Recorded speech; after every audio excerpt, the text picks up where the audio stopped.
La différence entre les cartes Arduino, ESP et Raspberry Pi. Ce sont toutes les trois des cartes électroniques idéales pour vos projets. Quand on débute, c'est pas forcément évident d'avoir tout en tête et de savoir laquelle choisir. Alors voici un petit récap. L'Arduino, c'est un microcontrôleur, donc une puce électronique optimisée pour la gestion des entrées-sorties. Niveau connectique, on retrouve essentiellement des ports physiques comme les ports GPIO, UART, SPI ou I2C. Les puces disposent d'une puissance de 8 à 32 bits cadencée de 16 à 240 MHz. Aucun stockage n'est prévu dans ce genre de carte. Les puces Arduino bénéficient d'une consommation très faible, inférieure à 50 mA.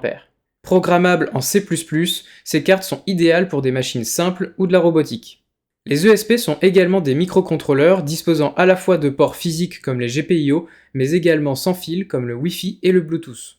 Dotés d'une puissance de calcul de 32 bits allant de 80 à 240 MHz, les ESP ont un stockage interne allant de 512 kilo-octets à 8 mégaoctets. Au niveau de leur consommation, ils oscillent entre 80 et 200 mA. Programmables en C++, Python ou Lua, ce sont des cartes idéales pour les IoT ou la domotique. Enfin le Raspberry Pi. Contrairement aux deux précédents, il s'agit d'un ordinateur monocarte disposant de connexions Wi-Fi, Bluetooth, Ethernet, GPIO et USB.